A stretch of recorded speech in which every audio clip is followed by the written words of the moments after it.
Assalamualaikum warahmatullahi wabarakatuh. Alhamdulillah wassalli wassallim ala Rasulillah wala haula wala quwata illa billah. Bersyukur kehadiran Allah Subhanahu wa taala. Kita ucapkan kepada Allah di siang hari yang berbahagia ini, Allah masih memberikan kita nikmat yang banyak. Allah berikan kita nikmat kesehatan, Allah berikan kita nikmat kesempatan. Terutama Allah masih memberikan kita nikmat keimanan yang Ustaz ya. Iya benar. Alhamdulillah kita bersyukur. Dan kita kalau bersyukur itu, orang beriman bersyukur itu ada buktinya. Buktinya dia lahirkan amal-amalan soleh melalui lisannya, melalui perbuatannya, dan melalui tingkah lakunya. Perbuatan yang Allah wajibkan, perintah yang Allah wajibkan, dan segala yang dilarang Allah kita tinggalkan. Nah, itu bukti keimanan kita. Mudah-mudahan Allah memberikan kita, menjadikan kita insan yang bersyukur kepada Allah Subhanahu wa taala. Amin, amin. Salawat dan salam tercurahkan ke ruh Nabi kita Muhammad sallallahu alaihi wasallam, Nabiuna, qudwatuna, suri tauladan kita. Ya, mudah-mudahan kita bersama Rasulullah, bersama orang yang kita cintai dalam surganya Allah Subhanahu wa taala. Amin, amin. Apa kabar Ustaz Fahmi Emi Purnomo? Alhamdulillah khair. Enak suasana di sini Ustaz ya? Iya, Alhamdulillah. sejuk. Kita sedang berada di hutan Hutan rimba. pinus. Ya, hutan pinus nih ya. Iya benar. Masya Allah. Salah satu nikmat yang Allah anugerahkan kepada kita, fabi ayyi ala'i rabbikum tukadziban. Maka nikmat Tuhan yang manakah yang tidak kau dustakan hadap Allah Subhanahu wa taala. Hari ini kita perdana untuk mengenalkan tentang komunitas dai digital Kabupaten Karo. Iya. Gitu Zat ya. Iya. Oke. Jadi foundernya adalah beliau ya.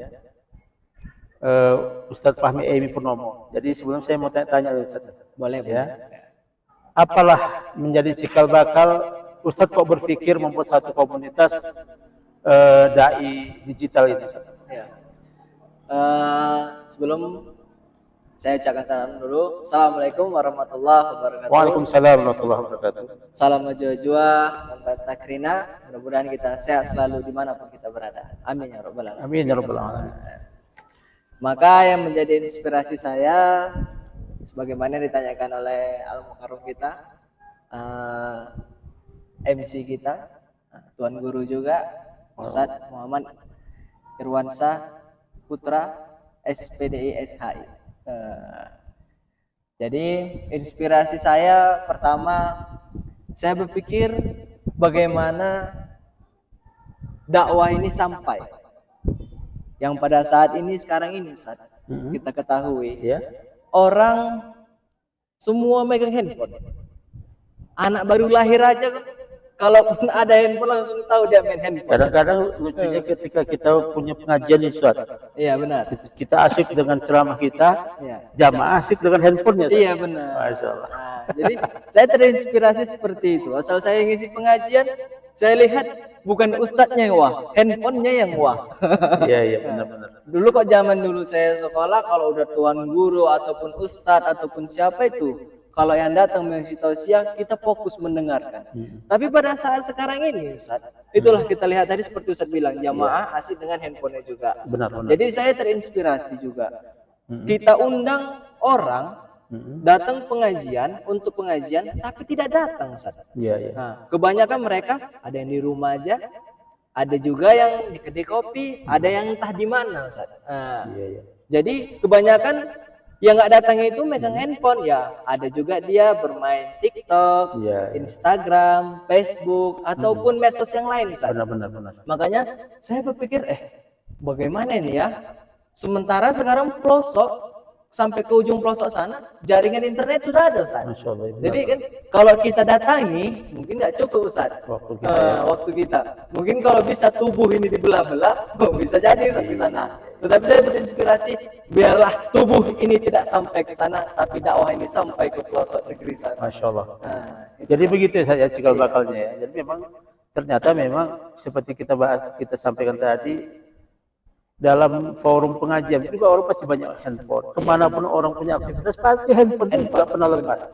Bahkan handphone itu sampai seperti separuh nyawa. iya benar. Ya, ketinggalan ketinggalan uang, masih bisa nanti apa ya, masih bisa ngutang ya kan. Tapi ketinggalan HP pasti pulang balik ke rumah. Iya benar-benar Ustaz.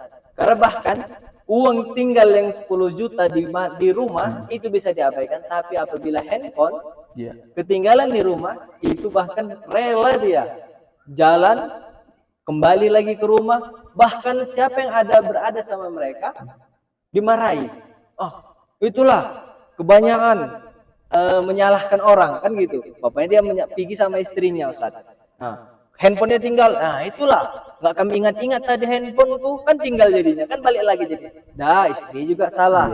Anak juga salah, bisa disalahkan karena nanti dipegang anak main game. Jadi semua serba salah Ustaz. Nah, itu gara-gara handphone ini. Saya beranggapan handphone ini ternyata Ustaz lebih bahaya ternyata daripada kalau kita bilang lebih bahaya daripada kalau narkoba kan kita lihat merusak jati diri kan Ustaz. Ya, dari fisik, dari apa. Tapi kalau handphone ini saya lihat lebih ngeri daripada itu, merusak semuanya Ustaz. Gara-gara handphone orang bangkrut ratusan juta miliaran di luar sana Ustaz. Gara-gara handphone. Nah, bahkan bisa dia menggadaikan istrinya pun bisa jadi itu Ustaz. Mudah-mudahan ini jamaah kita tidak ada seperti itu Ustaz ya. Baik. Jadi saya sudah dapat clue-nya bahwasannya penting sekali kita bangun komunikasi kepada para dai-dai yang memang dia punya visi yang sama dengan kita. Ya, jadi kami membuka juga peluang seluas-luasnya bagi para dai yang ada di Karo dimanapun Anda berada, bahwasanya kita membuka diri ya kan untuk bergabung di komunitas kita, yaitu menyampaikan baligh anni walau bi ayah, sampaikan dariku walaupun hanya satu ayat. Artinya apa? Apapun yang mau kita sampaikan ternyata bisa lebih banyak yang mendengarkan kita, ya bisa lebih jutaan, bahkan semua orang seluruh dunia bisa melihat kita. Kenapa? Karena memang sudah zamannya seperti itu. Begitu saja. Jadi insya Allah ya, saya Ustadz Putra, Ustadz Fahmi ya akan membuka diri kepada dai-dai ya yang punya ide-ide mencerdaskan anak bangsa ya, baik dari dunia pendidikan atau entrepreneur, apapun itu bisa kita himpun dalam satu komunitas dai digital. Benar Ustaz, bisa kita. Kira-kira apa keuntungannya Ustaz? Kalau orang nanya nanti Ustaz. Keuntungannya ya. Kalau keuntungannya, kalau saya berpikir dari awal, keuntungannya untuk di dunia saya belum tahu. Wallahu Tapi a'lam. pasti akhirat kita dapat Ustaz ya. Tapi insya Allah apabila kita lakukan dengan ikhlas, akhirat sudah pasti dapat. Ada slogan yang saya ingat. Apabila engkau kejar akhiratmu, maka dunia akan mengejarmu. Saya pegang slogan itu dari Ustadz Kondang yang sering kita dengar di medsos manapun itu Ustaz. Makanya dari slogan itu saya beringin keras bagaimana supaya dakwah itu dekat. Sebagaimana juga ada slogan lain ini Ustaz. Sumber air sudah dekat. Itu kalau slogan air di Papua sana kan Ustaz. Tetapi sekarang kita rubah sumber dakwah sudah dekat. Dimanapun Anda berada akan sampai. Insya Allah Ustaz. Baik, para dai-dai di tanah Karo khususnya maupun di seluruh penjuru dunia ya, di sini apapun latar belakang Anda, apapun cara pergerakan Anda, kita terbuka selebar-lebarnya. Banyak ya pergerakan-pergerakan dakwah, harokah-harokah dakwah yang kita kenal ya kan, yang kita pahami dan kita tahu dakwah-dakwah apa saja ya kan. Ada yang caranya dakwah dari masjid ke masjid, ada dakwahnya dari tabligh ke tabligh, ada dakwahnya ke komunitas anak-anak muda, ada dakwahnya juga itu lebih kepada ke dai-dai pedalaman. Nah semua itu bisa kita rangkum dalam satu komunitas kita bersama-sama untuk membangun, menyampaikan dakwah itu pentingnya untuk membangun karakter manusia. Hari ini kan kita miris sekali ya Ustaz ya. Iya benar. Miris sekali melihat bagaimana akhlak ya, akhlak yang sangat merosot daripada generasi-generasi kita ya kan. Salah satunya penyebabnya HP. Maka gadget ini bukan harus dihilangkan, tetapi kita ikuti, namun cerdasnya kita isi dengan hal-hal yang positif. Iya benar Ustaz. Untuk menyeimbangi paling tidaknya. Iya. Walaupun tidak menyamai ya paling tidak menyeimbangi sajalah kita berusaha. bagaimana kita lihat Ustaz, medsos sekarang, hal-hal yang negatif itu Ustaz, tanpa kita klik, dia muncul sendiri Ustaz. Nah, makanya daripada itu kita giatkan dakwah kita dari komunitas kita ini, semua kegiatan yang kita lakukan, insya Allah semakin sering kita lakukan, maka dia akan mudah muncul juga ke medsos. Tanpa diklik kita udah muncul di sana. Nah, paling tidak kita menyeimbangi ataupun bagaimana ya supaya hal yang negatif tadi lebih sedikit muncul. Nah, jadi yang kebanyakan cyber army ya, iya, cyber army berperang di media sosial. Iya benar. Jadi ketika orang gencar ya, orang kata nggak malu menampilkan kemaksiatan di media-media sosial kadang. Iya benar. Tapi kita juga harus tetap semangat menampilkan kebaikan-kebaikan di media sosial. Iya benar Saat. Jangan malu-malu, ya apa adanya aja Saat. Nggak mesti harus ahli ini, ahli itu. Apabila dia tahu aja seperti saya sampaikan, tahu aja satu ayat maknanya yang bisa dikembangkan, bisa kita kembangkan Ustaz. Insya Allah. Bagaimana dakwah itu sampai, itulah misi kita tadi Ustaz. Bagaimana dakwah itu sampai. Siapapun yang mengatakan boleh Ustaz.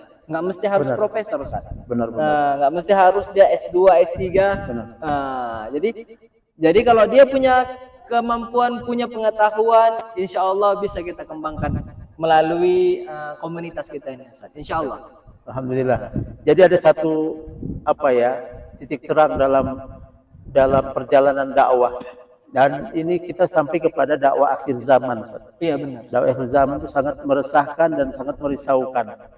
Dan kita dengan segala keterbatasan kita punya keterbatasan waktu, kita punya keterbatasan ilmu, kita punya keterbatasan dana, gitu kan. Sementara kita harus berdakwah ke seluruh penjuru dunia, gitu.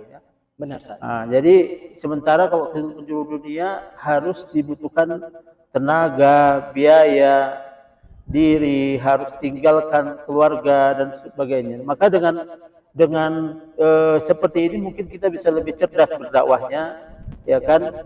Kita insya Allah setelah ini kita akan coba terus buat tema-tema yang menarik, ya kan? Kita akan sampaikanlah yang sederhana, tidak harus dalam-dalam dulu. Apa yang menjadi kita hadapi dalam hidup-hidupan mungkin jadi topik-topik yang sederhana kita akan sampaikan. Insyaallah. Nah, kira-kira seperti itu saja. Iya betul. Insyaallah. Nah, jadi kita kan merekrut semua dai-dai, ustazah-ustazah, para pemuka agama, dari tokoh-tokoh adat juga Ustaz. Kan harus kita sinkronkan juga Ustaz. Benar. Apalagi karena di Tanah Karo ya. Iya benar Ustaz. Jadi semua akan kita munculkan. Karena ada, kalau kita kaitkan antara agama dan adat ini, insya Allah kita tidak akan ada saingan ataupun tidak ada perpecah belahan Ustaz antara suku yang satu dengan suku yang lain. Insya Allah agama ini menyatukan kita semua Ustaz. Ya, jadi ada sinergitas ya kan antara agama dan budaya. Ya kan, dimana budaya ataupun agama itu keduanya sebenarnya sama-sama menuju kepada membangun peradaban suatu negeri. Benar. Ya, jadi bagaimana dai-dai, tokoh-tokoh masyarakat, tokoh adat, ya kan, semua pasti berorientasi kepada kebaikan, sebuah peradaban yang baik. Yang tadi tidak baik menjadi baik. Benar. Ya, generasi-generasi itu kadang-kadang dia, apalagi sekarang sudah dikenal dengan generasi Z ya. Iya benar. Nah, Gen Z. Nah, jadi Gen Z itu kadang-kadang kita nggak tahu lagi bagaimana tipikalnya, nggak terpelajari kita. Tetapi dengan kita aktif, mungkin nanti kita akan undang tokoh-tokoh pemuda, ya kan, pemuda-pemuda yang punya yang punya semangat untuk kebaikan, yang mungkin kita akan bisa kita rekrut juga bersama-sama. Benar Ustaz. Jadi kan makanya kita kan ajak bergabung semua nih Ustaz. Kita tidak pilih-pilih gitu. Nah, makanya pemuda pun oke, mari. Bahkan tujuan kita yang paling utama ini adalah generasi kita nih Ustaz. Pemuda-pemuda kita. Makanya udah saatnya sekarang yang muda berdakwah, jangan yang tua berdakwah Ustaz. Iya. Ya kalau sampai tua ya kan. Iya benar. Kalau nggak sampai tua gimana? Itu yang bahayanya. Oke. Baik. pemirsa dan seluruh dai terkhusus di Tanah Karo. Sementara inilah kami yang kami sampaikan pada kesempatan kali ini. Benar. Kiranya kita berharap supaya kita mau bekerja sama membangun bangsa ini, membangun generasi ini dengan segala potensi yang kita miliki. Ya, apapun potensi kita, ayo sama-sama kita buat kebaikan untuk negeri tercinta ini. Terima kasih, saya Muhammad Ibn Syahputra. Saya Fahmi Pranginangin. Mohon diri dari Perjumpaan perdana adalah ya. Dengan ucapan Assalamualaikum warahmatullahi wabarakatuh. Wabarakatuh. Salam majalah.